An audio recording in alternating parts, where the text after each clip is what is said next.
Келени качан таптыңар? Кечинде.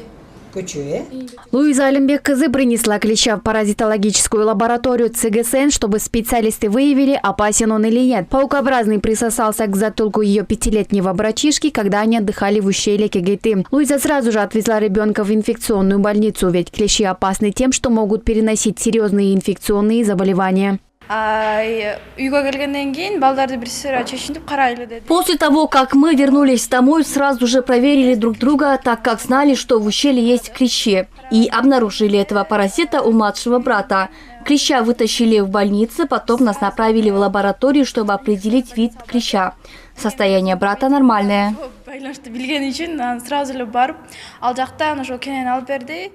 С начала весны от укуса клещей в стране пострадали 200 человек. 27 из них получили укол иммуноглобулина в рамках экстренной профилактики клещевого энцефалита. Как отмечают специалисты ЦГСН, заболевших не зарегистрировано. С началом весны до сегодняшнего дня в ЦГСН города Бишкек пострадавшие от укуса клеща обратились 200 человек. За этот же период в прошлом году обратилось 301 человек. Из числа обратившихся 200 человек на иммуноглобулин нами было направлено 27 человек. Это пострадавшие от укуса клеща Ixodes persulcatus в природных условиях. Заболевших среди пострадавших от укуса клещей клещевым энцефалитом не зарегистрировано.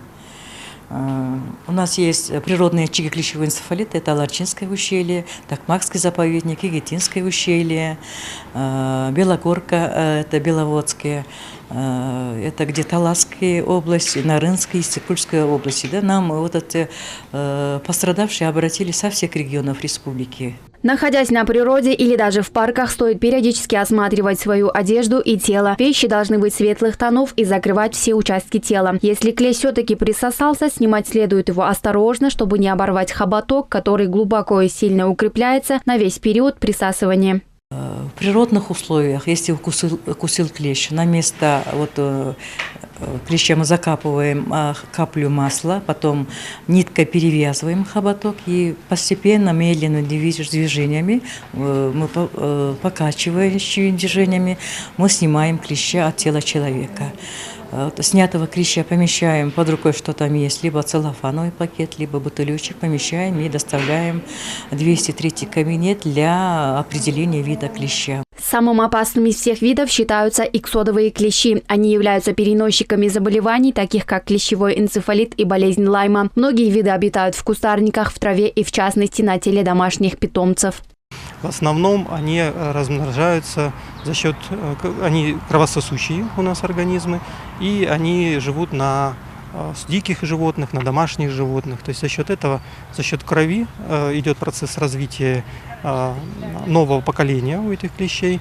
Вот, поэтому там везде, где есть млекопитающие, будь то собаки, кошки, сурки, там мыши всевозможные, всегда будет опасность именно встречи с клещом. Специалисты отмечают, что укус клеща часто невозможно заметить и находиться на теле может до 2 недель. По этой причине они рекомендуют соблюдать меры безопасности при отдыхе в горах и местностях, где могут обитать клещи.